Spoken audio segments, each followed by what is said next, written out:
아니, 여기 아이가 있다니. 이게 어찌 된 일이지? 여러분, 혹시 이런 말을 들어보셨습니까?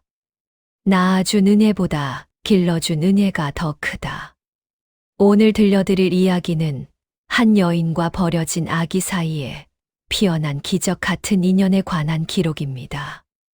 옛날, 아주 먼 옛날, 이른 새벽 안개가 자욱이 깔린 강가였습니다. 소방 맞아 쫓겨난 한 여인이 우연히 발견한 조각배 속 갓난아기의 울음소리가 모든 일의 시작이었죠. 지금부터 그 뜨겁고도 애틋한 모정의 기록 속으로 여러분을 초대합니다. 백두야담에 오신 것을 환영합니다. 사연 시작 전 구독과 좋아요를 눌러주신다면 저에게는 큰 힘이 됩니다. 그럼 사연 시작합니다. 춘심은 새벽부터 빨래를 하러 강가로 나왔습니다. 등짐에 빨랫감을 가득 지고 비탈길을 한참 내려왔어요. 마을 사람들의 빨래를 받아 해주면 쌀 한 되박이라도 얻을 수 있었거든요. 휴. 한숨이 절로 나왔습니다. 25 나이에 벌써 과부 신세가 됐으니까요. 아니, 정확히 말하면 소방맞은 여자였죠. 시집간 지 3년이 되도록 아이를 낳지 못했어요. 시어머니는 매일같이 구박했답니다. 이달도 또 소식이 없느냐? 쓸모없는 것. 아이도 못 낳는 주제에 밥은 축내고 견디고 또 견뎠습니다. 남편은 말이 없었어요. 시어머니 편만 들었죠. 그러던 어느 날이었습니다. 시어머니가 삼배 보따리 하나를 춘심에게 던졌어요. 나가거라. 너 같은 성녀는 우리 집에 필요 없다. 어머님, 제발. 말 시키지 마라. 당장 썩 꺼지지 못해. 춘심은 그날로 쫓겨났습니다. 친정은 멀고 갈 곳도 없었어요. 결국 마을 뒷산 암자 근처 토굴에 자리를 잡았죠. 그게 벌써 1년 전 일이었습니다. 지금은 품팔이하고 빨래를 받아 하고 산나물을 캐서 팔며 근근히 살아가고 있었어요. 외롭고 힘들었지만 어쩔 수 없었죠. 아이만 하나 있었어도 춘심은 빨래를 하면서 혼잣말을 했습니다. 아이를 낳지 못한 게 한이 되어 밤마다 꿈에서 아기를 안곤 했거든요. 빨래 방망이로 옷을 두드리는데 문득 이상한 소리가 들렸어요. 으앙, 으앙. 춘심은 손을 멈췄습니다. 뭐지?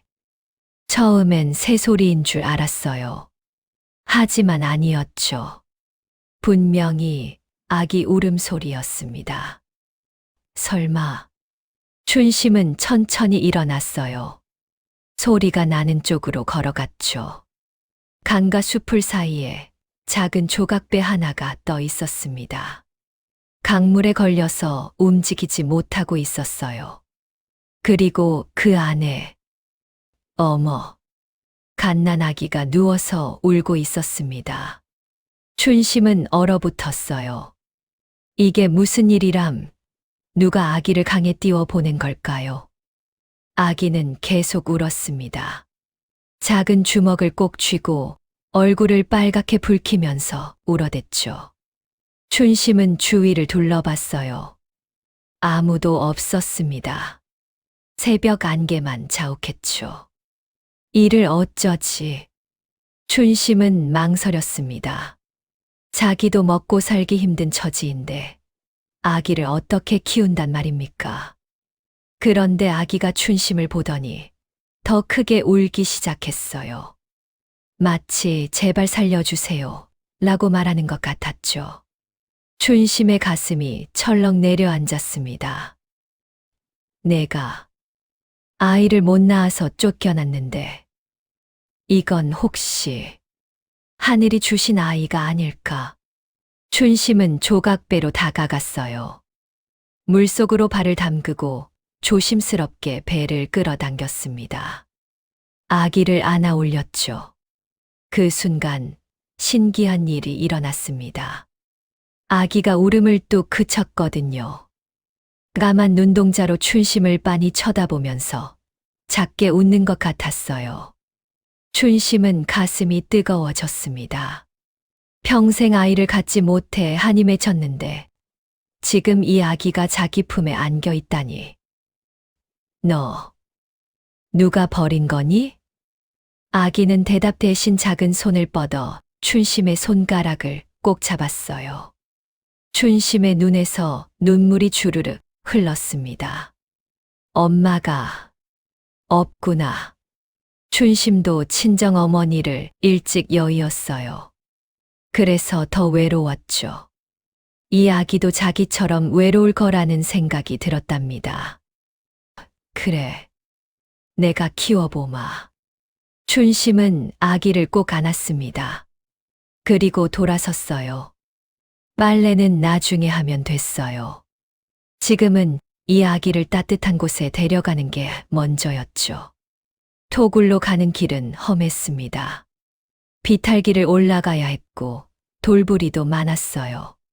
하지만 춘심은 아기를 놓치지 않으려고 조심조심 걸었죠. 아기는 춘심의 품에서 편안하게 잠들었습니다. 그래, 푹 자거라. 이제 무섭지 않을 거야. 춘심은 아기에게 속삭였어요. 토굴에 도착했을 때는 해가 중천에 떠 있었습니다. 춘심은 서둘러 아기를 볏짚 위에 눕혔어요. 그리고 자기가 입던 치마를 벗어 덮어줬죠. 배고프겠구나. 하지만 젖을 줄 수가 없었어요. 춘심은 급히 쌀독을 뒤져서 미음을 쑤기 시작했답니다. 얼마 안 남은 쌀이었지만 아기를 위해선 아깝지 않았어요. 미음을 작은 숟가락으로 떠서 아기 입에 조금씩 넣어줬습니다. 아기는 작은 입으로 미음을 받아 먹었어요. 잘 먹네, 우리 아가. 춘심은 처음으로 웃었습니다. 쫓겨난 후로 단 한 번도 웃어본 적이 없었거든요. 아기를 재우고 나서 춘심은 조각배에서 가져온 물건들을 살펴봤어요. 작은 비단 보자기, 깨끗한 기저귀 몇 장, 그리고 이건 아기 목에 걸려있는 작은 비단 주머니가 있었습니다. 춘심은 주머니를 열어봤어요. 안에 뭔가 딱딱한 게 들어있었죠. 이게 뭘까? 하지만 춘심은 더 뒤지지 않았습니다. 나중에 아기가 크면 돌려줘야 할 것 같았거든요. 주머니를 다시 아기 목에 걸어줬어요. 너, 이름이 뭐니? 물론 아기가 대답할 리 없었죠. 춘심은 한참을 생각하다가 입을 열었습니다. 복동아. 내 이름은 복동이다. 내게 온 복이라는 뜻이란다. 아기는 평화롭게 잠들어 있었어요. 춘심은 아기를 내려다보며 중얼거렸습니다. 복동아. 내가 잘은 못 키워도 정성껏 키울게. 약속한다. 그날 밤이었습니다. 춘심은 잠을 이룰 수가 없었어요. 아기가 혹시 밤새 울까봐, 혹시 추울까봐 걱정됐거든요. 하지만 복동이는 새근새근 잘도 잤답니다. 춘심은 아기 옆에 누워 그 작은 얼굴을 물끄러미 바라봤어요. 복동아, 고맙다. 내가 내게 와줘서. 눈물이 또 흘렀습니다. 하지만 이번엔 슬픈 눈물이 아니었어요. 기쁨의 눈물이었죠. 다음 날 아침 춘심은 일찍 일어났습니다. 암자에 가서 노스님께 인사를 드려야 했거든요. 아기를 주었다는 사실을 말씀드려야 했어요. 복동이를 등에 업고 암자로 향했습니다. 노스님은 춘심을 보자마자 빙그레 웃으셨어요. 왔구나, 춘심아. 스님, 제가 알고 있느니라. 강에서 아기를 주워왔다지. 춘심은 놀랐습니다. 어떻게 아셨을까요? 노스님은 복동이를 내려다보셨어요. 이 아이는 범상한 아이가 아니로구나. 네. 보거라. 이마가 넓고 귀가 복스럽지 않으냐. 장차 큰 인물이 될 상이니라. 춘심은 믿을 수가 없었어요. 이 작은 아기가 큰 인물이 된다고? 하지만 스님, 저는 소방 맞은 몸인데 어떻게 아이를? 노스님은 고개를 저으셨습니다. 춘심아, 내가 아이를 못 낳은 게 아니다.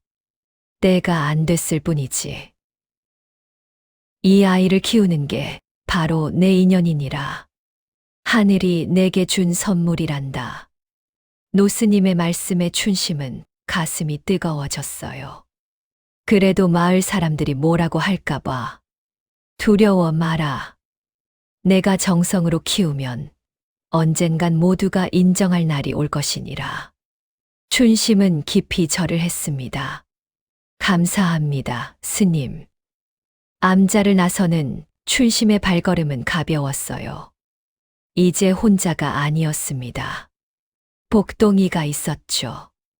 복동아, 우리 둘이 힘내서 살아보자. 응. 아기는 춘심의 등에서 평화롭게 잠들어 있었습니다. 그날부터 춘심의 삶은 완전히 달라졌어요.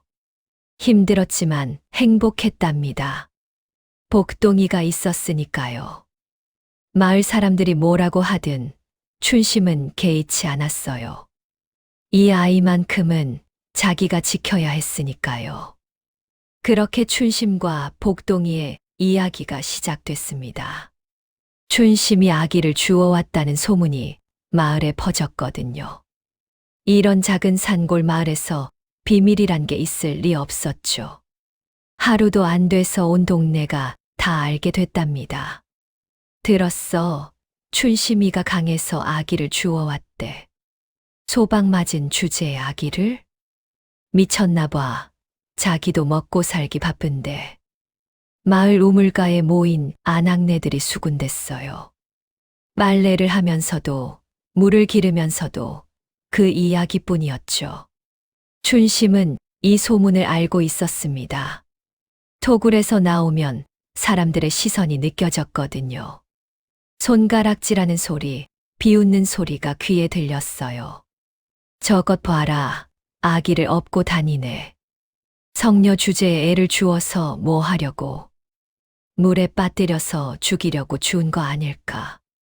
심한 말들도 있었습니다. 춘심은 고개를 숙이고 걸었어요. 대꾸할 수도 없었죠.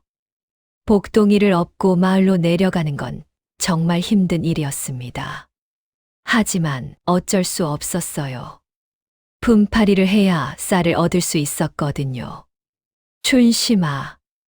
어느 날 춘심이 밭일을 하고 있는데 누군가 불렀습니다. 돌아보니 마을 이장댁 마님이었어요. 네, 마님. 춘심은 허리를 굽혔습니다. 그 아기 말이야. 마님의 얼굴이 심각했어요. 관가에 갖다 주는 게 어떻겠니? 내가 키울 형편이 되니? 춘심은 대답하지 못했습니다. 형편이 안 된다는 건 사실이었거든요. 내 몸도 돌보지 못하는데 아기까지 키운다고. 둘 다 죽을 일이다. 마님의 말은 틀리지 않았어요. 하지만 춘심은 고개를 저었습니다. 마님, 제가 이 아이만큼은 지키고 싶습니다. 쯧쯧. 마님은 혀를 차며 돌아갔죠. 밤이 됐습니다.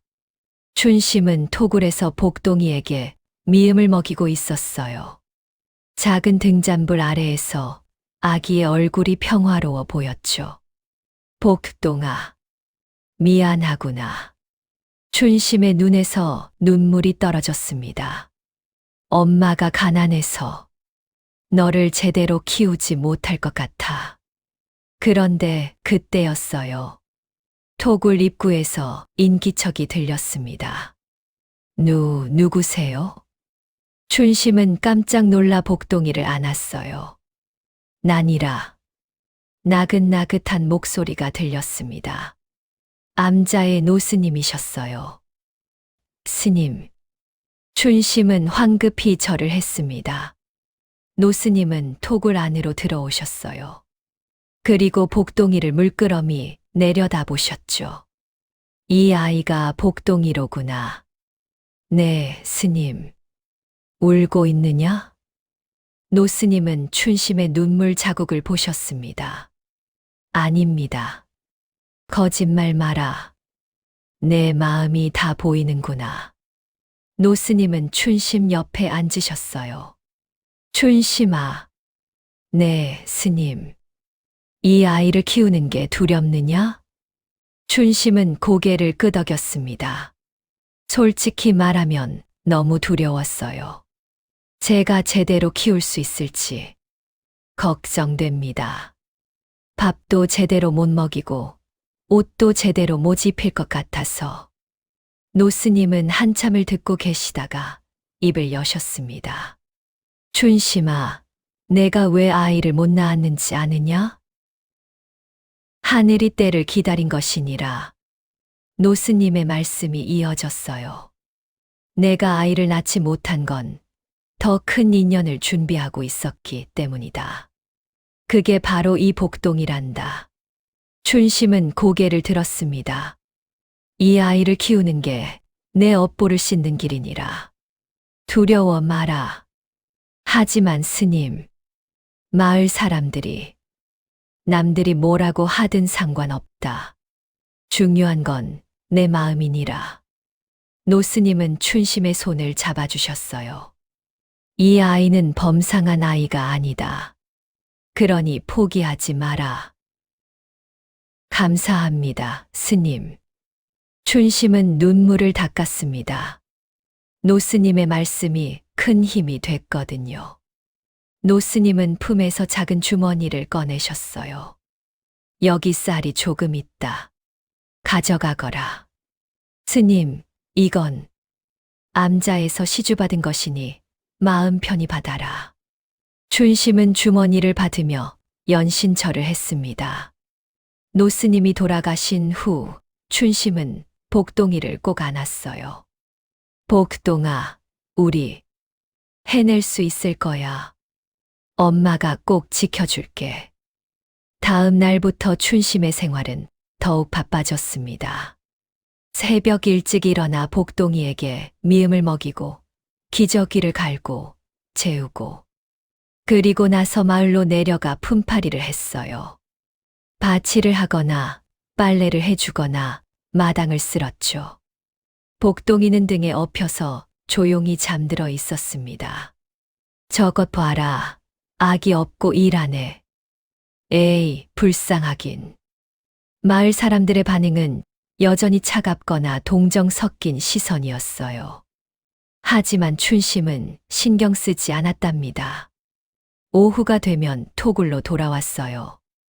복동이를 재우고 삭바느질을 했죠.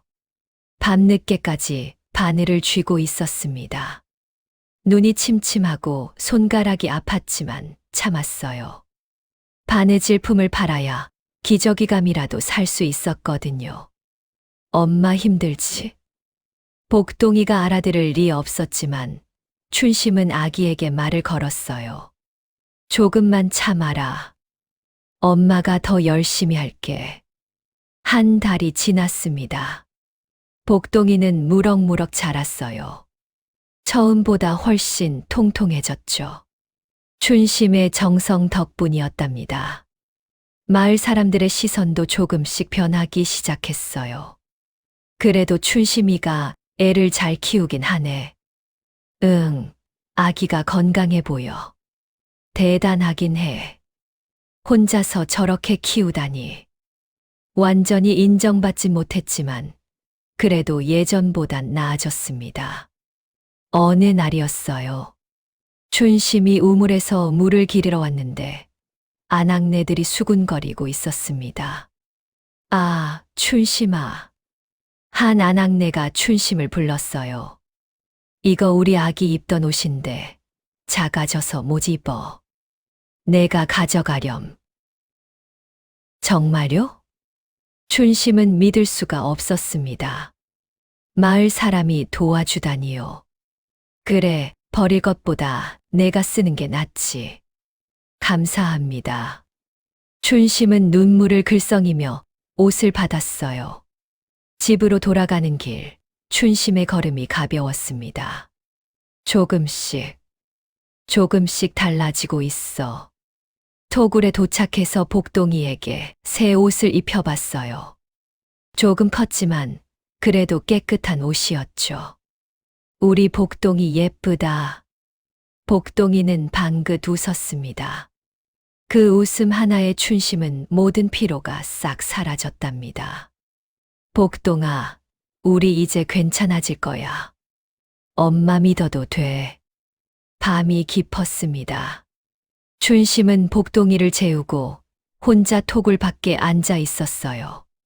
하늘엔 별이 총총했죠. 이렇게 살면 언젠간 좋은 날이 오겠지? 춘심은 혼잣말을 했습니다. 그때였어요. 춘심아. 누군가 급하게 부르는 소리가 들렸습니다. 마을 아낙네였어요. 왜 그러세요? 이장 댁에서 내일 잔치를 한대.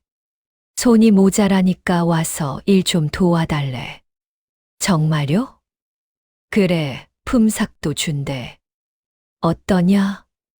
춘심은 기뻐서 연신 고개를 끄덕였습니다. 네, 가겠습니다. 그래, 내일 새벽에 와라. 아낙네가 돌아가고 춘심은 토굴로 들어갔어요. 복동아, 들었어? 엄마 내일 일 나간대. 복동이는 평화롭게 잠들어 있었습니다. 춘심은 아기를 내려다보며 중얼거렸어요. 조금씩이지만 우리 살 길이 보이는구나. 그날 밤 춘심은 오랜만에 편안히 잠들 수 있었답니다. 힘들지만 행복했어요. 복동이가 있었으니까요. 마을 사람들의 시선도 조금씩 변하고 있었죠. 시간은 빠르게 흘렀습니다. 복동이가 돌을 맞았어요. 춘심은 토굴에서 작은 잔치를 열었죠. 잔치라고 해봤자 떡 한 시루 쪄서 마을 사람들에게 돌린 게 전부였지만요. 복동아, 돌잔치 축하한다. 춘심은 복동이를 안고 빙그레 웃었습니다. 1년이 참 빨랐어요. 강가에서 아기를 주운 게 엊그제 같은데 벌써 돌이 됐다니. 우리 복동이 이제 곧 걸을 거야. 엄마가 기다릴게. 평범한 아기라면 이제 막 걸음마를 시작할 나이였죠. 하지만 복동이는 조금 달랐답니다. 어느 날 오후였어요. 춘심이 토굴 마당에서 빨래를 넣는데 복동이가 혼자 놀고 있었습니다. 춘심은 복동이에게 말을 자주 걸어줬어요. 아기가 말을 빨리 배운다고 들었거든요. 복동아, 저기 봐. 나비가 날아간다. 나비. 춘심은 손을 멈췄습니다. 방금 복동이가 뭐라고 한 것 같았거든요. 복동아, 방금 뭐라고 했니? 나비. 또박또박 말했어요. 춘심은 깜짝 놀라 복동이에게 달려갔습니다. 복동아, 지금 나비라고 한 거야? 복동이는 작은 손가락으로 하늘을 가리키며 웃었어요. 나비. 세상에. 춘심은 믿을 수가 없었습니다. 돌 된 아기가 단어를 이렇게 또박또박 말한다고? 그날부터 춘심은 복동이에게 더 많은 말을 가르쳤어요. 이건 꽃이야. 꽃. 꽃. 이건 나무. 나무. 나무. 복동이는 모든 걸 금방 따라했습니다. 마치 스펀지가 물을 빨아들이듯이 말이죠. 이 아이. 보통이 아니네. 춘심은 놀라움과 기쁨이 뒤섞인 표정이었어요. 며칠 후 춘심은 마을 우물가에서 물을 기르며 아낙네들과 이야기를 나눴습니다. 춘심아, 복동이 돌지 났다며? 네, 마님. 잘 자라. 네, 건강합니다. 그런데 춘심은 잠깐 망설였어요. 말해도 될지 고민됐거든요. 그런데 복동이가 말을 벌써 해요. 뭐, 돌된 아기가. 아낙네들이 놀라며 물었습니다. 네, 나비, 꽃, 나무. 이런 단어들을 또박또박 따라합니다. 세상에, 그럴 수가. 보통 아이가 아니네? 소문은 또 퍼졌어요. 이번엔 나쁜 소문이 아니었죠. 신기한 소문이었답니다. 시간이 더 흘렀습니다. 복동이가 두 돌을 앞두고 있을 때였어요. 춘심은 복동이와 함께 마을 어귀를 지나가고 있었죠. 그런데 마을 서당 앞을 지나가는데 안에서 훈장님의 목소리가 들렸습니다. 자, 오늘은 천자문을 배워볼 것이니라. 하늘천, 땅지, 거물현, 누를황. 서당 아이들이 따라 읽었어요. 하늘천, 땅지, 거물현, 누를황. 춘심은 잠깐 걸음을 멈추고 들었습니다. 천자문이라. 언젠가 복동이도 배울 수 있을까요? 그때였어요. 복동이가 갑자기 따라 읽기 시작한 거예요. 하늘천, 땅지. 춘심은 화들짝 놀라 복동이를 내려다봤습니다. 복동아? 지금 뭐라고? 하늘천, 땅지, 거물현, 누를황. 복동이는 서당에서 들리는 대로 따라 읽고 있었어요. 춘심은 급히 복동이의 입을 막았습니다. 복동아, 조용히. 하지만 이미 늦었어요. 서당 안에서 훈장님이 나오셨거든요. 지금 누가 천자문을 읽었느냐? 훈장님은 고개를 갸웃하며 주위를 둘러봤습니다. 그리고 춘심과 복동이를 발견했죠. 춘심이, 내가 읽은 거냐? 아, 아닙니다, 훈장님. 그럼 누가?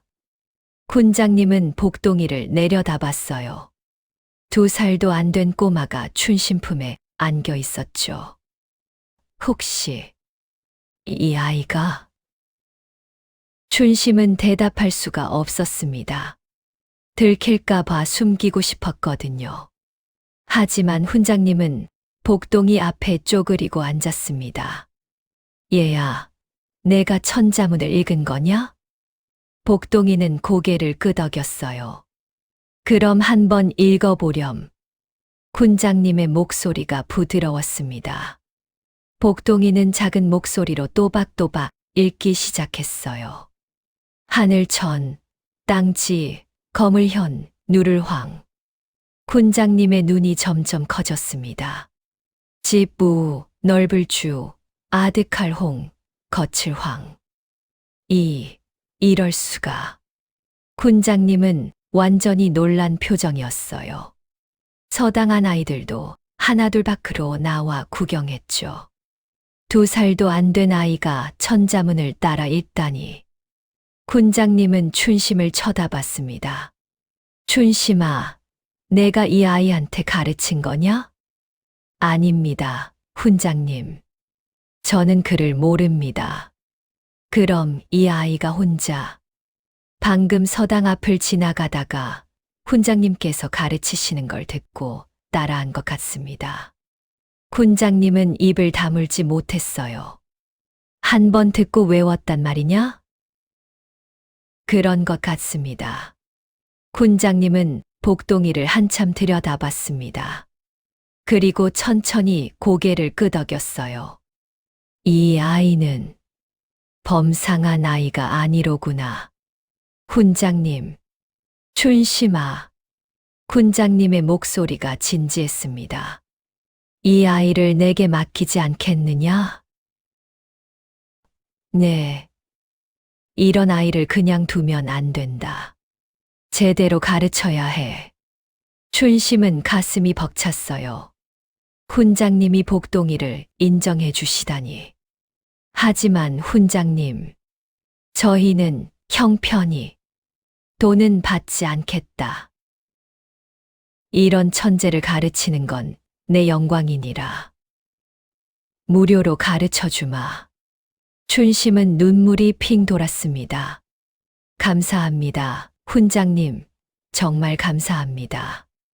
훈장님은 복동이를 다시 내려다 봤어요. 복동아, 너 공부하고 싶으냐? 복동이는 고개를 끄덕였습니다. 공부. 허허, 말도 잘하는구나. 좋다. 내일부터 서당에 나오너라. 네, 훈장님. 춘심은 연신절을 했어요. 그 소문은 또 삽시간에 퍼졌습니다. 들었어. 춘심이 아들이 2살도 안 됐는데 천자문을 읽는데. 말도 안 돼. 그게 가능해. 훈장님이 직접 인정했다는구만. 마을은 또 한 번 술렁였어요. 저녁이 됐습니다. 춘심은 토굴에서 복동이를 안고 있었어요. 복동아, 내가 이렇게 똑똑한 아이였구나. 복동이는 춘심을 빤히 쳐다봤습니다. 엄마. 엄마. 춘심의 눈에서 눈물이 주르륵 흘렀어요. 복동이가 처음으로 자기를 엄마라고 부른 거예요. 그래. 내가 내 엄마다. 내가 이 세상에서 제일 소중한 아들이란다. 춘심은 복동이를 꼭 안았습니다. 복동아, 내일부터 서당에 가는 거다. 열심히 배워야 해. 네, 엄마. 복동이는 또박또박 대답했어요. 그날 밤 춘심은 잠을 이룰 수가 없었습니다. 기쁘기도 하고 걱정되기도 했거든요. 서당에 가면 양반 아이들이 복동이를 괴롭히지 않을까. 소방 맞은 년의 아들이라고 놀리지 않을까. 하지만 춘심은 곧 고개를 저었어요. 아니야. 복동이는 해낼 거야. 이 아이는 특별하니까. 다음 날 아침이 밝았습니다. 춘심은 복동이를 깨끗이 씻기고 가장 깨끗한 옷을 입혔어요. 그리고 서당으로 향했죠. 서당 문 앞에서 훈장님이 기다리고 계셨습니다. 왔구나, 복동아. 네, 훈장님. 복동이는 씩씩하게 대답했어요. 들어가거라. 오늘부터 내가 내 제자니라.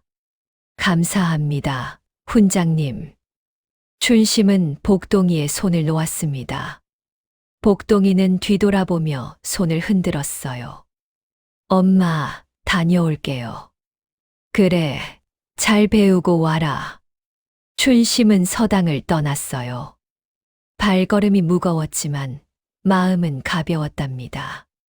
복동이의 인생이 이제 달라질 거예요. 소방 맞은 여인의 아들이 아니라 제대로 공부하는 학동이 되는 거죠. 마을 사람들도 이제 복동이를 다르게 볼 거예요. 춘심은 토굴로 돌아오며 하늘을 올려다봤습니다. 감사합니다. 정말 감사합니다. 하늘은 맑고 푸르렀어요. 복동이의 미래도 그렇게 밝기를 춘심은 간절히 기도했답니다. 복동이가 서당에 다니기 시작했습니다. 첫날부터 문제가 생겼어요. 서당에 들어서자마자 아이들이 수군거리기 시작했거든요.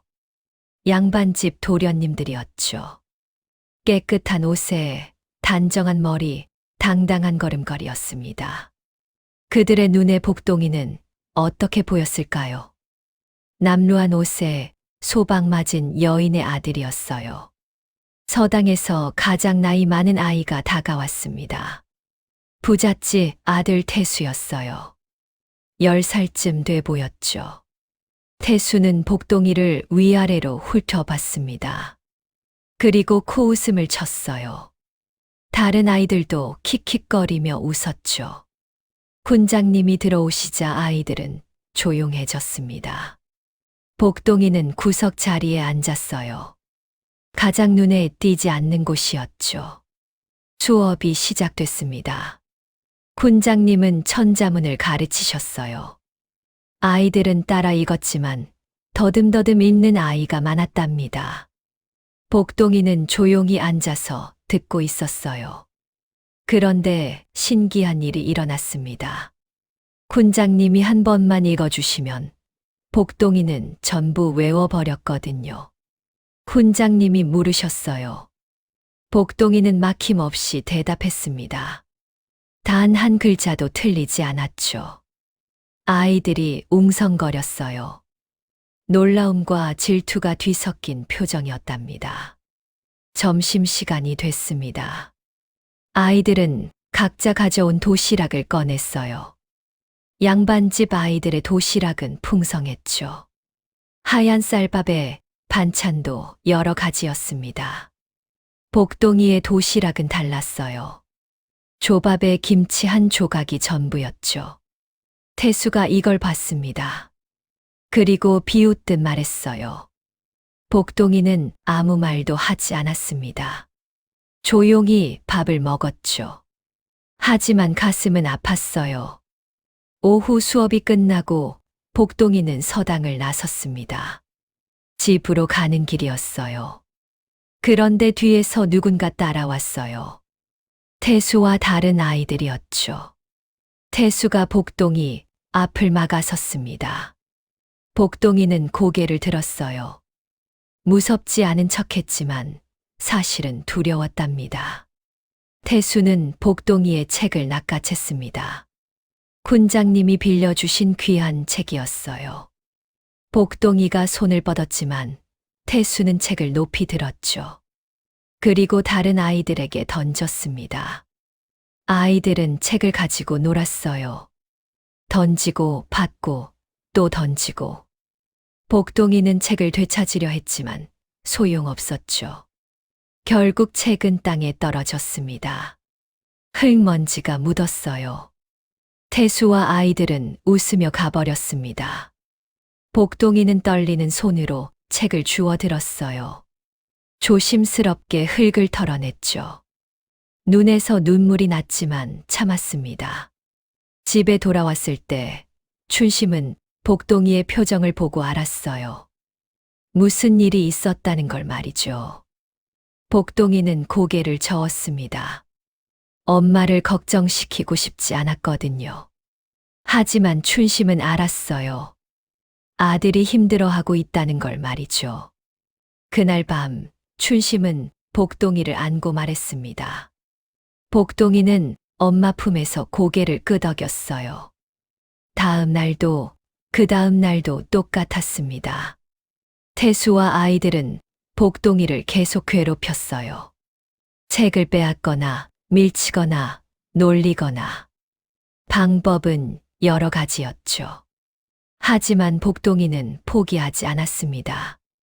서당에 가서 수업을 듣고 공부했어요. 괴롭힘을 당해도 눈물을 보이지 않았죠. 대신 복동이는 더 열심히 공부했습니다. 밤늦게까지 책을 읽었어요.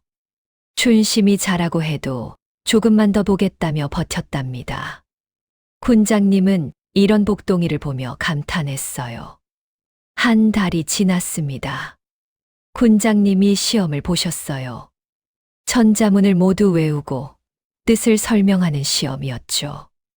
아이들은 떨었습니다. 제대로 외우지 못한 아이가 많았거든요. 복동이의 차례가 왔어요. 복동이는 일어나서 천자문을 줄줄 외웠습니다. 처음부터 끝까지 단 한 글자도 막히지 않았어요. 그리고 각 글자의 뜻까지 완벽하게 설명했죠. 훈장님은 고개를 끄덕이셨습니다. 아이들은 입을 다물지 못했어요. 특히 태수의 얼굴이 새빨개졌죠. 자기는 절반도 외우지 못했는데 복동이는 완벽했으니까요. 수업이 끝나고 훈장님이 복동이를 불렀습니다. 복동이는 조심스럽게 다가갔어요. 훈장님은 새 책 한 권을 꺼내셨습니다. 동몽선습이었어요. 천자문보다 더 어려운 책이었죠. 복동이의 눈이 반짝였습니다. 훈장님은 미소를 지으셨어요. 복동이는 책을 소중히 받아들었습니다. 그날부터 복동이는 동몽선습을 읽기 시작했어요. 어려운 내용이었지만 복동이는 이해했답니다. 다른 아이들이 천자문을 겨우 외울 때 복동이는 이미 다음 단계로 넘어간 거예요. 아이들의 눈빛이 달라졌습니다. 처음엔 무시했죠. 그 다음엔 질투했고요. 이젠 두려워하기 시작했어요. 소방 맞은 여인의 아들이 자기들보다 훨씬 똑똑하다는 게 믿기지 않았거든요. 태수는 더 화가 났습니다. 어느 날 오후 태수는 복동이를 불렀어요. 서당 뒤편이었죠. 복동이는 가지 않으려 했지만 태수가 강제로 끌고 갔답니다. 태수는 복동이의 새 책을 빼앗았습니다. 동몽선습이었어요. 복동이가 손을 뻗었지만 태수는 비웃으며 말했죠. 그리고 책을 찢으려 했어요. 바로 그때였습니다. 훈장님의 목소리가 들렸어요. 태수는 화들짝 놀라 손을 멈췄습니다. 훈장님이 서당 뒤편으로 오고 계셨거든요. 훈장님은 태수에게서 책을 빼앗았습니다. 그리고 차갑게 말씀하셨어요. 태수의 얼굴이 하얗게 변했어요. 훈장님은 복동이에게 책을 돌려주셨습니다. 그리고 태수를 서당으로 데려가셨죠. 그날 태수는 호되게 혼났습니다. 훈장님은 다른 아이들 앞에서 태수를 꾸짖으셨어요. 남을 괴롭히는 건 선비가 할 일이 아니라고 말씀하셨죠. 태수는 고개를 숙였습니다. 그날 이후로 태수는 복동이를 괴롭히지 않았어요. 다른 아이들도 마찬가지였죠. 복동이는 이제 서당에서 편하게 공부할 수 있었습니다. 시간이 흘러 복동이가 4살이 됐어요. 이제 복동이는 서당에서 가장 뛰어난 학동이 됐습니다. 나이는 가장 어렸지만 실력은 가장 뛰어났어요. 훈장님은 복동이를 총애하셨죠. 다른 아이들도 이제 복동이를 인정했습니다. 어떤 아이들은 복동이에게 공부를 물어보기도 했어요. 복동이는 친절하게 가르쳐 줬답니다. 춘심은 이런 변화를 보며 기뻐했어요. 아들이 더 이상 괴롭힘을 당하지 않고 당당하게 공부하는 모습이 자랑스러웠죠. 어느 날 저녁 복동이가 집에 돌아왔습니다.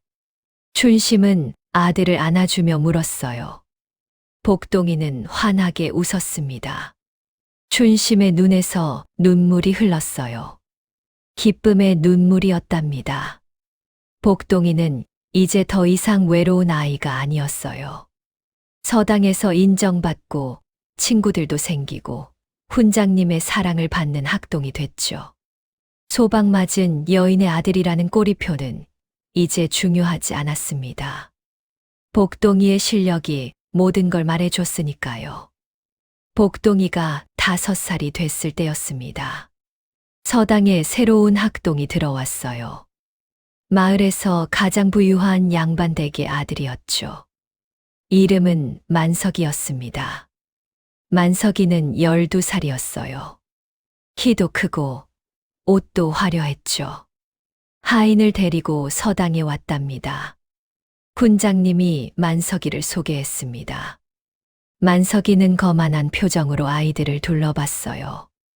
그러다가 복동이를 발견했죠. 구석에 앉아 책을 읽고 있는 작은 아이였습니다. 옷은 남루했고 신발은 낡았어요. 만석이는 코웃음을 쳤답니다. 수업이 시작됐습니다. 훈장님은 사서삼경을 가르치고 계셨어요. 매우 어려운 내용이었죠. 대부분의 아이들이 어려워했답니다. 그런데 복동이는 달랐어요. 군장님이 물으시면 복동이는 막힘없이 대답했습니다. 구절의 뜻을 완벽하게 설명했고, 심지어 다른 책의 내용과 연결해서 해석했어요. 군장님은 감탄하셨죠. 만석이는 이 모습을 보며 얼굴이 굳어졌습니다. 자기보다 7살이나 어린 아이가 자기보다 훨씬 뛰어나다는 게 믿기지 않았거든요. 수업이 끝나고 만석이는 훈장님께 다가갔습니다.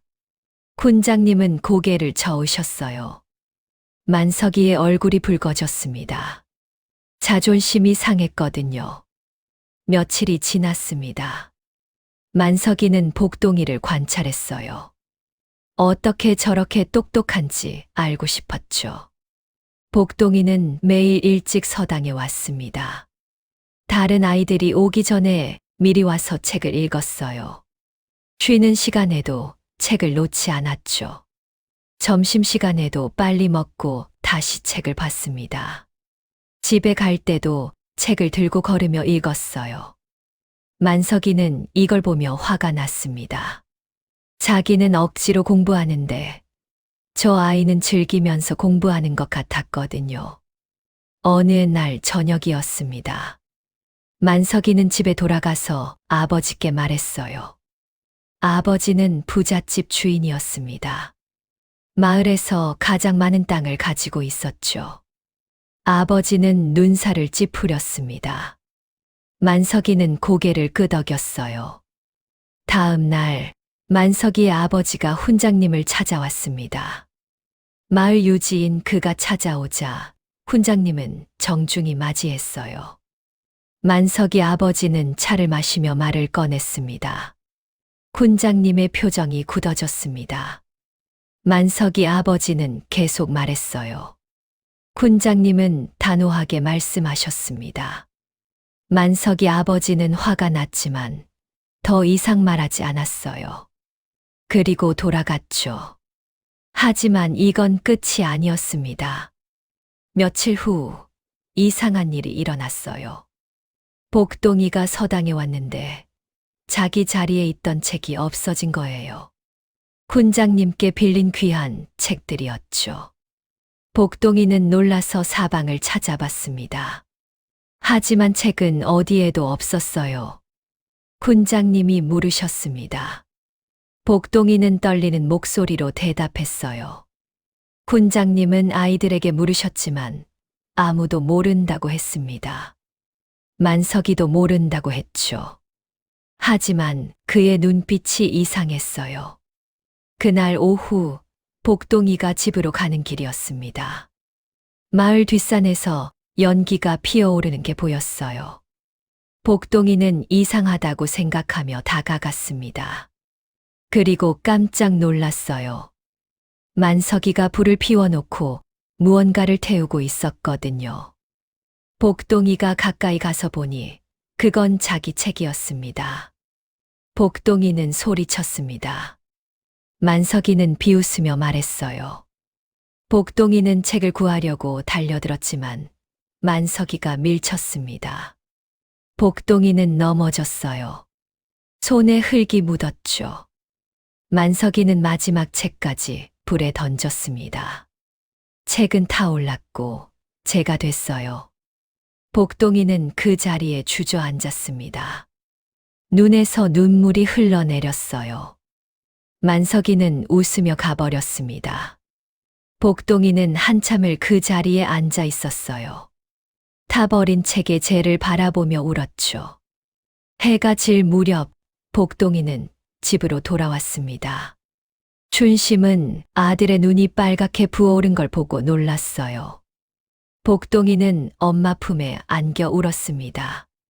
그리고 무슨 일이 있었는지 말했어요. 춘심의 얼굴이 창백해졌습니다. 다음 날 아침 춘심은 복동이를 데리고 서당으로 갔습니다. 훈장님께 사실을 말씀드렸어요. 훈장님은 크게 화를 내셨습니다. 훈장님은 만석이를 불렀어요. 만석이는 처음엔 발뺌했습니다. 자기가 안 그랬다고 했죠. 하지만 훈장님은 엄하게 추궁하셨어요. 결국 만석이는 울면서 자백했습니다. 훈장님은 만석이를 호되게 꾸짖으셨어요. 만석이는 고개를 숙인 채 아무 말도 못했습니다. 훈장님은 만석이의 아버지를 불렀습니다. 만석이 아버지가 서당에 왔을 때 훈장님은 차갑게 말씀하셨어요. 만석이 아버지는 당황했습니다. 훈장님은 단호했어요. 만석이 아버지는 화가 났지만 어쩔 수 없었습니다. 훈장님의 결정은 번복되지 않았거든요. 만석이는 그날로 서당에서 쫓겨났습니다. 하지만 이게 끝이 아니었어요. 며칠 후 마을에 소문이 돌기 시작했습니다. 만석이 아버지가 마을 사람들에게 말하고 다녔거든요. 소방 맞은 여인의 아들이 서당을 망친다고, 다른 아이들이 공부를 못한다고 말이에요. 마을 사람들의 시선이 다시 차갑게 변했습니다. 춘심은 이 소문을 들으며 가슴이 아팠어요. 어느 날 저녁 훈장님이 춘심의 토구를 찾아왔습니다. 훈장님은 한숨을 쉬셨어요. 춘심은 눈물을 글썽였습니다. 훈장님은 계속 말씀하셨어요. 춘심은 깜짝 놀랐습니다. 훈장님은 고개를 끄덕이셨어요. 춘심은 한참을 고민했습니다. 읍내는 멀었어요. 가본 적도 없었죠. 하지만 복동이를 위해서라면 춘심은 결심했습니다. 그날 밤 춘심은 복동이에게 말했어요. 복동이는 눈을 반짝이며 고개를 끄덕였습니다. 일주일 후 춘심과 복동이는 짐을 꾸렸습니다. 많지 않았어요. 옷 몇 벌과 복동이의 책이 전부였죠. 마을 사람들은 그들이 떠나는 걸 구경했습니다. 어떤 사람들은 안타까워했고 어떤 사람들은 무관심했어요. 훈장님은 복동이에게 새 책을 주셨습니다. 복동이는 눈물을 글썽이며 절을 했어요. 노스님도 암자에서 내려오셨습니다. 춘심은 연신절을 했어요. 해가 뜨자 춘심과 복동이는 마을을 떠났습니다. 읍내로 가는 긴 길이었어요. 복동이는 뒤돌아보며 손을 흔들었습니다. 훈장님과 노스님이 손을 흔들어 주셨죠. 춘심은 복동이의 손을 꼭 잡았어요. 복동이는 고개를 끄덕였습니다. 두 사람은 걸었어요. 멀고 험한 길이었지만 포기하지 않았습니다. 새로운 시작을 향해 한 걸음 한 걸음 나아갔죠. 마을은 점점 멀어졌습니다. 춘심과 복동이의 새로운 여정이 시작됐어요. 읍내로 온 지 6년이 흘렀습니다. 춘심과 복동이는 읍내 한 구석 작은 방 하나를 얻어 살았어요. 춘심은 여전히 품팔이와 삭바느질로 생계를 이었죠. 하지만 달라진 게 있었습니다. 복동이는 읍내의 큰 서당에서 공부했어요. 유명한 대학자가 운영하는 곳이었죠. 그곳에서 복동이는 더욱 뛰어난 학문을 배웠답니다. 11살이 된 복동이는 스승님께 말씀드렸습니다. 스승님은 놀라셨어요. 소관은 보통 성인이 되어서야 보는 시험이었거든요. 스승님은 복동이의 실력을 시험해 보셨습니다. 어려운 문제를 내고 논술을 시키고 경전을 물었죠. 복동이는 모든 걸 완벽하게 해냈어요. 스승님은 고개를 끄덕이셨습니다. 그해 가을, 복동이는 소과 시험장에 들어갔습니다. 시험장엔 수백 명의 선비들이 모여 있었어요. 대부분 20이 넘은 어른들이었죠. 복동이는 그들 사이에서 가장 어린 응시자였습니다. 사람들이 수군거렸어요.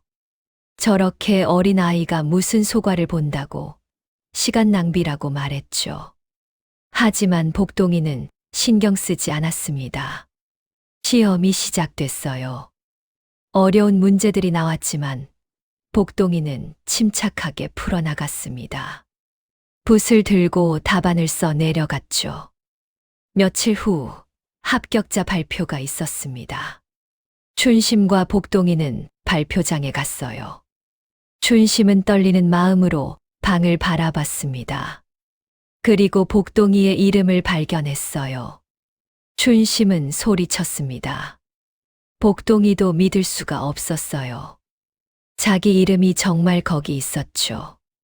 주변 사람들이 놀라며 쳐다봤습니다. 춘심은 복동이를 꼭 안았어요. 눈물이 주르륵 흘렀죠. 복동이도 엄마를 안으며 말했습니다. 두 사람은 한참을 그렇게 안고 있었어요.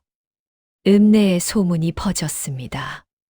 11살 아이가 소과에 합격했다고. 전무후무한 일이라고 말이에요. 사람들은 복동이를 보러 왔습니다.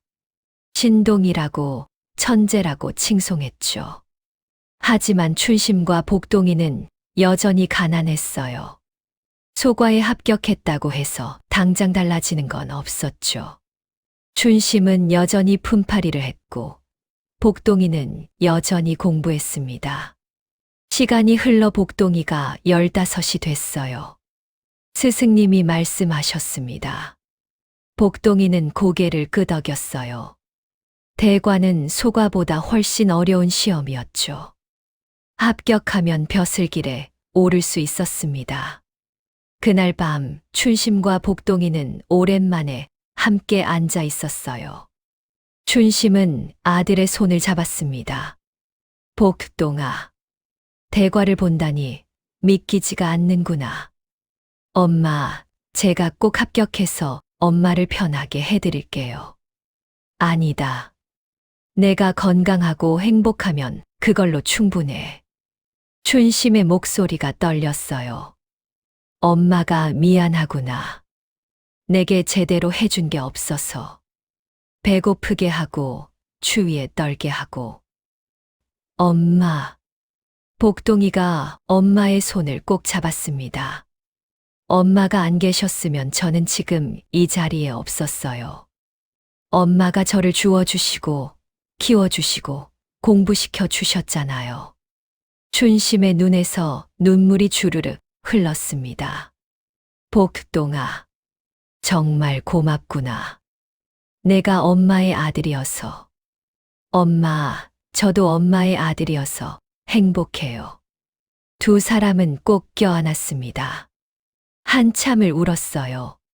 기쁨과 슬픔이 뒤섞인 눈물이었죠. 며칠 후 복동이는 한양으로 떠났습니다. 대과 시험은 한양에서 치러졌거든요. 춘심은 복동이를 배웅하며 말했어요.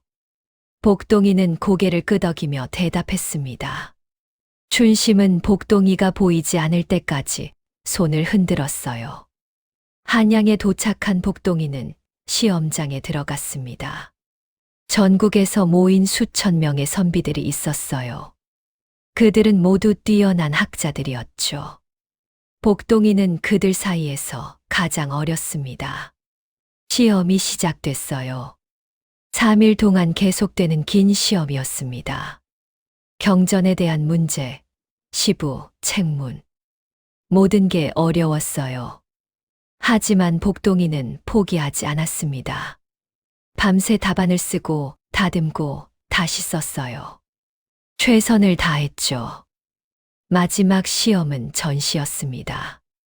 임금님 앞에서 시험을 보는 거예요. 가장 우수한 선비들만 참여할 수 있었죠. 복동이도 전시에 참여하게 됐습니다. 임금님이 문제를 내셨어요. 나라를 어떻게 다스려야 하는가에 대한 물음이었죠. 복동이는 깊이 생각했습니다. 그리고 답안을 써 내려갔어요. 인으로 백성을 사랑하고 의로 나라를 바로 세우며 예로 질서를 지키고 지로 현명하게 판단해야 한다고 썼죠. 구체적인 예시도 들었습니다. 역사 속 성군들의 사례를 논리정연하게 풀어냈어요. 임금님이 답안을 읽으셨습니다.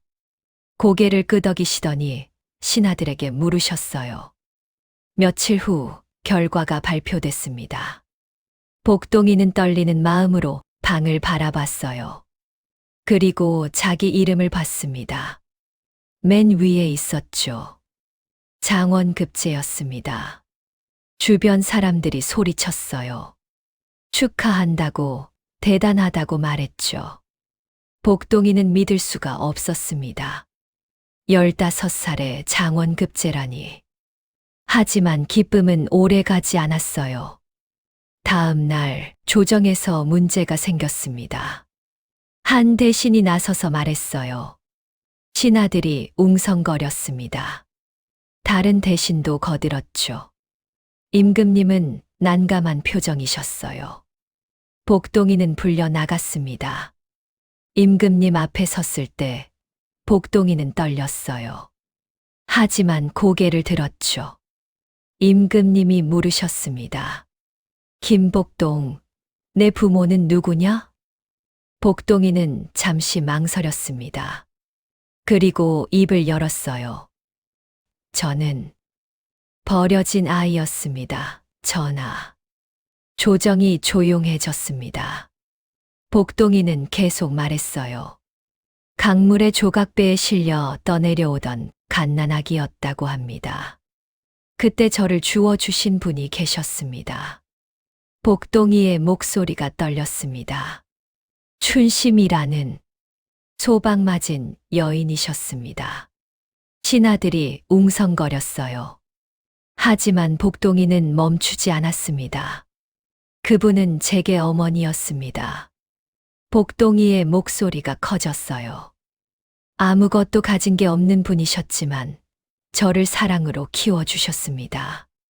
추운 겨울날엔 당신 옷을 벗어 저를 덮어주셨고, 배고플 때는 당신 밥을 나눠주셨습니다. 눈물이 흘러내렸죠.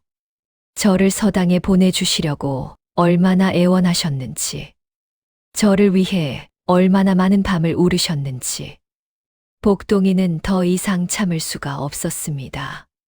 전하, 그분이 없었다면 저는 지금 이 자리에 없었습니다. 제 어머니는 춘심입니다. 피는 나누지 않았지만 그분은 제 진짜 어머니입니다. 조정이 조용했습니다. 임금님도 신하들도 아무 말이 없었습니다. 복동이의 진심이 느껴졌거든요. 한참 후 임금님이 입을 여셨습니다. 참으로 아름다운 이야기로구나. 임금님의 목소리가 부드러웠어요. 신분이 무엇이냐? 진정한 부모는 피가 아니라 사랑으로 맺어지는 것이 아니겠느냐. 일부 대신들은 여전히 반대했지만 많은 이들이 고개를 끄덕였어요. 복동이는 깊이 절을 했습니다. 하지만 여전히 문제는 남아 있었어요. 출신이 불분명하면 관직을 줄 수 없다는 법이 있었거든요. 조정은 계속 논란에 휩싸였습니다. 복동이는 자기 방으로 돌아와 무릎을 꿇었어요. 엄마 생각이 났습니다. 지금쯤 읍내에서 소식을 기다리고 계실 거예요. 복동이는 하늘을 올려다보며 중얼거렸습니다. 엄마, 저 잘하고 있는 거 맞죠? 제가 엄마를 실망시키지는 않았죠. 별이 총총했습니다. 복동이는 눈을 감고 기도했어요. 제발, 제발 이 난관을 헤쳐나갈 수 있게 해주세요. 엄마를 행복하게 해드리고 싶어요. 어떻게든 이 난관을 헤쳐나가고 싶었죠. 엄마를 실망시키고 싶지 않았습니다. 밤은 깊어갔고 복동이는 잠들지 못했어요. 내일은 또 어떤 일이 벌어질까요? 복동이는 불안한 마음으로 밤을 보냈답니다. 신분 논란으로 조정이 시끄러웠습니다. 아무리 장원급제를 했어도 출신이 불분명하면 관직을 줄 수 없다는 거예요. 대신들은 여전히 반대했고 일부는 찬성했죠. 임금님은 고민에 빠졌어요. 며칠이 지났습니다. 복동이는 궁궐 한쪽 방에 머물며 결정을 기다렸어요. 불안한 나날이었죠. 어느 날 아침 임금님이 복동이를 다시 부르셨습니다. 복동이는 떨리는 마음으로 전각으로 들어갔어요. 임금님이 말씀하셨습니다. 김복동. 예, 전하. 내가 쓴 답안을 다시 읽어보았다. 참으로 훌륭하더구나. 황공하옵니다. 복동이는 고개를 숙였습니다. 그런데 내게 물어볼 게 있다. 너는 정말로 내 부모를 모르느냐? 복동이는 잠시 생각했어요. 저는 버려진 아이였다고 들었습니다. 그 외에는 아는 게 없습니다. 임금님은 고개를 끄덕이셨어요. 그때였습니다. 한 노신이 벌떡 일어났어요. 나이가 많은 대신이었죠. 전하, 잠깐. 무슨 일이냐? 노신은 복동이를 가리키며 물었습니다. 김복동, 내 목에 걸린 게 무엇이냐? 복동이는 자신의 목을 만져봤습니다. 작은 비단 주머니가 걸려 있었어요. 춘심이 복동이를 처음 발견했을 때부터 목에 걸려 있던 거였죠. 춘심은 그게 중요한 물건일 거라 생각해서 버리지 않고 계속 걸어뒀답니다. 이건 제가 버려졌을 때부터 가지고 있던 거라고 들었습니다. 그것 좀 보여주겠느냐? 노신의 목소리가 급했어요. 복동이는 주머니를 풀어 건넸습니다. 노신이 주머니를 열자 안에서 작은 옥패의 바위가 나왔어요. 햇빛에 비친 옥패는 은은하게 빛났죠. 이것은 노신의 얼굴이 하얗게 변했습니다. 전하, 이것은 왕실의 표식입니다. 뭐라고? 전각이 발칵 뒤집혔어요. 임금님도 자리에서 일어났죠. 노신은 옥패를 자세히 살폈어요. 정말이냐? 예, 전하. 이것은 양반 가문의 장손들에게 전해지는 갑오옥패입니다. 특별한 집안에서만 사용하는 것이옵니다.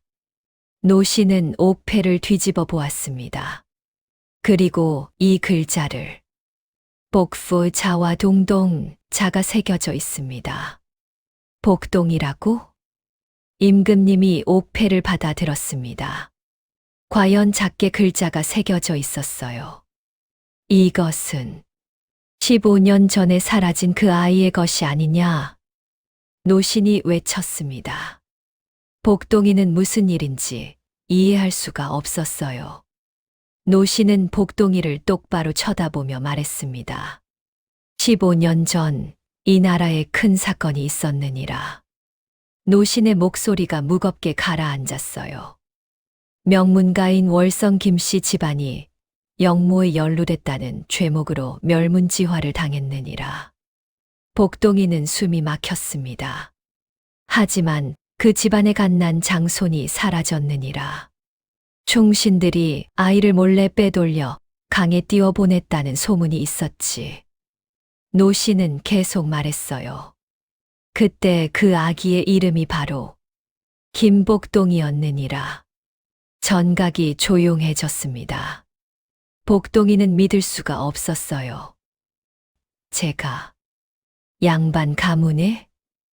그렇다. 너는 월성 김씨 가문의 장손이니라. 임금님의 목소리가 떨렸어요. 다른 대신이 나섰습니다. 하오나 전하, 월성 김씨는 역적으로 몰린 집안이옵니다. 아무리 장손이라 해도. 잠깐. 노신이 손을 들었어요. 월성 김씨의 영모는 누명이었소. 무슨 말씀이시오? 나는 그때 그 사건을 조사했던 사람이요. 증거가 조작됐다는 걸 알았지만 당시 권력자들의 압력으로 말하지 못했소. 노신의 목소리가 떨렸습니다. 15년 동안 이 죄책감을 안고 살아왔소. 이제라도 밝혀야겠소. 전각이 술렁였어요. 노 씨는 무릎을 꿇었습니다. 전하, 월성 김 씨는 억울하게 죽었습니다. 영모의 증거는 모두 조작된 것이었습니다. 임금님의 얼굴이 굳었어요. 정말이냐? 예, 전하.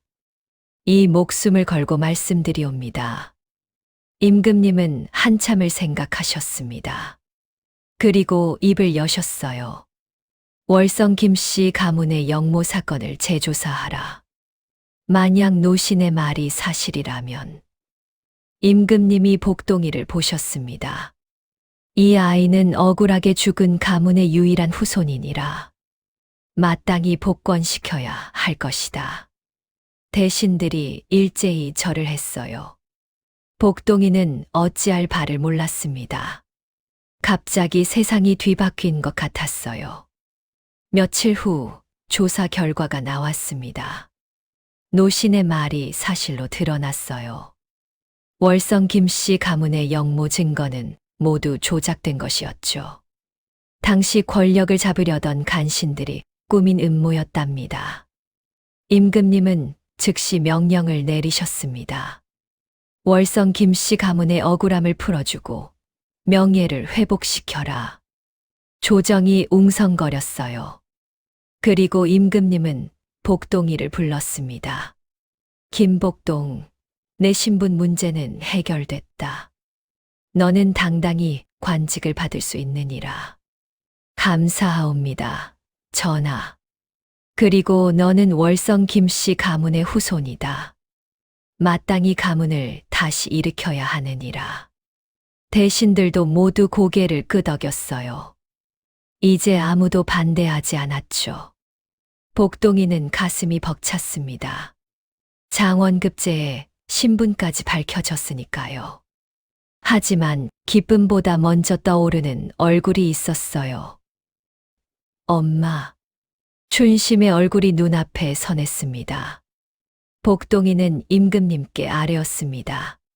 전하, 청이 있사옵니다. 말해보거라. 제 신분이 밝혀졌지만 저를 키워주신 분이 계시옵니다. 복동이의 목소리가 떨렸어요. 그분 없이는 제가 여기 있을 수 없었습니다. 제가 진정으로 모셔야 할 어머니는 바로 그분이옵니다. 임금님은 미소를 지으셨습니다. 춘심이라는 분 말이로구나? 예, 전하. 그분께 마땅히 은혜를 갚아야지. 가서 모셔오너라. 감사하옵니다. 복동이는 깊이 절을 했습니다. 그날 밤 복동이는 혼자 방에 앉아 있었어요. 옥패를 손에 들고 한참을 바라봤습니다. 이 작은 옥패가 자기 인생을 완전히 바꿔놓았어요. 양반 가문의 후손이라니. 하지만 복동이는 알고 있었습니다. 자신을 진짜로 키워준 건 월성 김씨 가문이 아니라 춘심이라는 것을요. 복동이는 옥패를 다시 주머니에 넣었습니다. 그리고 창밖을 바라보며 중얼거렸어요. 엄마, 조금만 기다리세요. 제가 꼭 찾아뵙고 모셔올게요. 별이 총총했습니다. 복동이는 마음속으로 다짐했어요. 신분이 뭐든 양반이든 상민이든 그런 건 중요하지 않았습니다. 가장 먼저 해야 할 일은 엄마를 찾아가는 것이었죠. 다음 날 아침 복동이는 임금님께 하직 인사를 드렸습니다. 고향으로 가서 춘심을 모셔오겠다고 말씀드렸어요. 임금님은 흔쾌히 허락하셨습니다. 다녀오거라. 그리고 그분께 내 뜻을 전하여라. 아들을 훌륭하게 키워주신 은혜를 잊지 않겠노라고. 명심하겠습니다, 전하. 복동이는 한양을 떠났습니다. 읍내로 가는 길이었어요. 화려한 비단옷을 입고 말을 타고 하인들을 거느리고 가는 모습이 장관이었죠. 하지만 복동이의 마음은 오직 한 가지였습니다. 엄마, 잘 계시려나? 복동이는 말을 재촉했어요. 하루빨리 엄마를 만나고 싶었거든요. 읍내는 점점 가까워지고 있었습니다. 복동이는 가슴이 두근거렸어요. 엄마가 자기를 봤을 때 어떤 표정을 지으실까? 기뻐하실까? 놀라실까? 복동이는 웃었습니다. 어떤 표정이든 상관없었어요. 그냥 엄마를 다시 볼 수 있다는 것만으로도 행복했으니까요. 말발굽 소리가 경쾌하게 울렸습니다. 복동이는 읍내를 향해, 엄마를 향해 달려갔어요. 보름을 걸려 읍내에 도착했습니다. 복동이는 말에서 내려 주위를 둘러봤어요. 6년 만에 보는 읍내였죠. 거리는 그대로였지만 복동이는 달라져 있었습니다. 화려한 관복을 입고 하인들을 거느린 관리가 됐으니까요. 사람들이 수군거렸어요. 저게 누구야? 관복을 입은 걸 보니 벼슬아치인가 봐. 복동이는 서둘러 걸었습니다. 엄마가 있는 곳으로요. 작은 방 앞에 도착했을 때 복동이의 가슴이 두근거렸어요. 문을 두드렸습니다. 안에서 인기척이 들렸어요. 그리고 문이 열렸죠. 춘심이 서 있었습니다. 6년이 지난 춘심은 고생한 흔적이 역력했어요. 머리에 흰머리가 조금 섞였고 손은 거칠어져 있었죠. 하지만 여전히 복동이의 엄마였습니다. 누구시? 춘심이 물었어요. 화려한 관복을 입은 낯선 사람이라 복동이인 줄 알아보지 못했죠. 복동이는 눈물이 핑 돌았습니다. 엄마, 저예요. 복동이요. 춘심의 눈이 커졌어요. 믿을 수가 없었거든요. 복동이, 정말 너냐? 네, 엄마. 복동이에요. 복동이는 춘심에게 달려가 안겼습니다. 춘심도 아들을 꼭 껴안았죠. 복동아, 복동아. 춘심은 울었습니다. 기쁨의 눈물이었어요. 과거는 어떻게 됐니? 합격했어요, 엄마. 장원급제했어요. 춘심은 믿을 수가 없었습니다. 정말이냐? 네. 그리고 관직도 받았어요. 복동이는 자신의 관복을 가리켰습니다. 춘심은 눈물을 주체할 수 없었어요. 대단하다. 정말 대단해. 우리 복동이가. 다 엄마 덕분이에요. 복동이도 눈물을 흘렸죠. 두 사람은 한참을 안고 있었습니다. 그리고 복동이는 춘심의 손을 잡았어요. 엄마, 이제 가요. 우리 집으로요. 우리 집. 네, 엄마. 제가 한양에 큰 집을 받았어요. 이제 우리 둘이 같이 살 거예요. 춘심은 믿을 수가 없었습니다. 정말이냐? 네, 엄마. 평생 함께 살 거예요. 제가 엄마를 모실게요. 춘심은 주저앉아 울었어요. 평생 소박맞은 여인으로만 살았는데 이제 아들과 함께 떳떳하게 살 수 있다니. 고맙다, 복동아. 정말 고맙다. 복동이는 춘심을 일으켜 세웠습니다. 엄마, 짐을 싸세요. 우리 떠나요. 춘심의 짐은 많지 않았어요. 옷 몇 벌과 바느질 도구가 전부였죠. 복동이는 엄마를 부축해서 밖으로 나왔습니다. 읍내 사람들이 모여들었어요. 저게 춘심이 아니야? 그리고 저 관리는 혹시 복동이? 소문은 순식간에 퍼졌습니다. 복동이는 사람들에게 공손히 인사했어요. 그동안 저희 모자를 돌봐주셔서 감사했습니다. 사람들은 어안이 벙벙했습니다.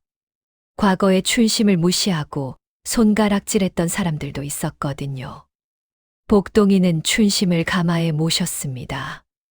귀한 사람을 태우는 가마였어요.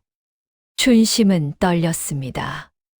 복동아, 내가 이런 걸 타도 되는 거냐? 당연하죠, 엄마. 엄마는 귀한 분이세요. 복동이는 환하게 웃었어요. 일행은 읍내를 떠났습니다. 사람들은 그들이 떠나는 걸 지켜봤어요. 어떤 사람들은 부러워했고, 어떤 사람들은 후회했죠. 며칠을 걸려 한양에 도착했습니다. 춘심은 한양의 큰 거리를 보며 놀랐어요. 태어나서 처음 보는 풍경이었거든요. 그리고 복동이가 안내한 곳은 큰 저택이었습니다. 기와집의 넓은 마당, 아름다운 정원까지. 이게 다 우리 집이냐? 춘심은 믿을 수가 없었어요. 네, 엄마. 임금님께서 하사하신 집이에요. 이제 여기서 편히 사세요. 복동이는 춘심을 안채로 모셨습니다. 따뜻한 온돌방에 폭신한 이불, 좋은 옷들. 춘심은 꿈을 꾸는 것 같았어요. 복동아, 엄마는 이런 게 과분해. 아니에요, 엄마. 이것도 부족해요. 복동이는 춘심의 손을 꼭 잡았어요. 제가 여기까지 올 수 있었던 건 오직 엄마 덕분입니다. 엄마가 저를 주워주시고, 키워주시고, 공부시켜 주셨기 때문이에요. 복동아, 평생 엄마를 모시겠습니다. 제가 모시는 게 당연하잖아요. 춘심은 복동이를 꼭 안았습니다. 두 사람은 한참을 그렇게 있었어요. 그날 밤 복동이는 춘심께 모든 이야기를 들려줬습니다. 장원급제한 이야기, 신분 논란이 있었던 이야기, 그리고 옥패를 통해 양반 가문의 후손임이 밝혀진 이야기까지요. 춘심은 놀라며 들었어요. 그럼 넌 양반 집안의 자손이었구나. 네, 엄마. 하지만 복동이는 춘심의 손을 잡았습니다. 저를 진짜로 키워주신 건 엄마예요. 피는 나누지 않았지만 엄마는 제 진짜 어머니세요. 춘심의 눈에서 눈물이 주르륵 흘렀어요. 고맙다. 정말 고맙구나. 그 후로 복동이는 승승장구했습니다. 뛰어난 실력으로 벼슬이 계속 올라갔고 임금님의 신임도 두터웠죠. 하지만 복동이는 절대 춘심을 잊지 않았어요. 매일 아침 문안 인사를 드리고 함께 식사하고 저녁엔 차를 대접했답니다. 어느 날 저녁이었습니다. 복동이는 춘심과 함께 정원을 거닐고 있었어요. 엄마, 오늘 궁궐에서 임금님께서 칭찬을 하셨어요. 춘심은 흐뭇하게 웃었습니다. 그래, 우리 복동이가 정말 대단해졌구나. 다 엄마 덕분이에요. 복동이는 춘심의 손을 꼭 잡았어요. 엄마, 제가 어렸을 때 토굴에서 추위에 떨던 거 기억나세요? 그럼 기억하지. 엄마가 내게 옷을 벗어주고 너를 안고 잤었지. 그때 엄마가 얼마나 추우셨을까요? 복동이의 목소리가 떨렸습니다. 배고플 때도 엄마는 당신 밥을 저한테 주셨잖아요. 엄마는 얼마나 배고프셨을까요? 복동아, 엄마, 죄송해요. 제가 엄마한테 고생만 시켜드렸어요. 춘심은 복동이의 머리를 쓰다듬었어요. 아니란다. 너는 엄마한테 기쁨을 줬어. 너 때문에 엄마는 살 수 있었단다. 두 사람은 정원의 벤치에 앉았습니다. 달이 밝았어요. 엄마, 응. 제가 앞으로도 계속 잘할게요. 엄마를 자랑스럽게 해드릴게요. 이미 충분히 자랑스럽구나. 춘심은 하늘을 올려다봤어요. 엄마가 널 처음 주었을 때가 기억나는구나. 강가에서 울고 있던 작은 아기. 엄마가 안 주우셨으면 저는 죽었을 거예요. 아니야. 하늘이 너를 엄마한테 보낸 거란다. 엄마를 위해서 말이야. 춘심은 복동이를 보며 웃었습니다. 복동아, 엄마는 행복하단다. 정말로. 저도 행복해요, 엄마. 세월이 흘렀습니다. 복동이는 높은 벼슬에 올랐고 나라에 큰 공을 세웠어요. 하지만 사람들이 복동이를 기억하는 건 그의 벼슬 때문이 아니었습니다. 효자로서의 모습 때문이었죠. 복동이는 춘심을 평생 극진히 모셨어요. 춘심이 병이 들면 밤새 간호했고 춘심이 원하는 건 무엇이든 해드렸죠. 사람들은 이 이야기를 들으며 감동했습니다. 진정한 효자로구나. 피는 나누지 않았지만 진짜 모자구나. 복동이의 이야기는 입에서 입으로 전해졌어요. 소방 맞은 여인이 강에서 아기를 주었고 그 아기가 자라서 장원급제를 했으며 알고 보니 양반 가문의 후손이었지만 그래도 자기를 키워준 여인을 평생 어머니로 모셨다는 이야기였죠. 사람들은 이 이야기를 후손들에게 전했습니다. 옛날에 말이야, 한 여인이 강에서 아기를 주었단다. 그 여인은 소방 맞아 쫓겨난 몸이었지만 아기를 끝까지 키웠지. 그 아기가 자라서 큰 인물이 됐단다. 정말이에요? 그럼 진짜 이야기야. 진정한 부모는 피가 아니라 사랑이라는 걸 보여준 이야기지. 이 이야기는 수백 년이 지난 지금까지도 전해지고 있답니다. 소방 맞은 여인 춘심과 그녀가 키운 천재 복동이의 이야기. 신분을 뛰어넘은 진짜 모자의 사랑 이야기를 말이에요. 어느 봄날이었습니다. 복동이는 춘심과 함께 정원을 거닐고 있었어요. 벚꽃이 만개했죠. 춘심은 꽃을 바라보며 말했습니다. 예쁘구나. 엄마, 내년 봄에도 같이 보러 와요. 춘심은 복동이를 보며 웃었어요. 그래, 그러자꾸나. 바람이 불었습니다. 꽃잎이 흩날렸어요. 복동이는 춘심의 손을 꼭 잡았습니다. 두 사람은 꽃잎 속을 걸었어요. 행복한 봄날이었답니다. 오늘 이야기 어떠셨나요? 이야기가 재미있으셨다면 구독을 꼭 눌러주세요. 다음엔 더 좋은 영상으로 보답하겠습니다. 시청해 주셔서 감사합니다. 아래 구독 버튼을 눌러주세요.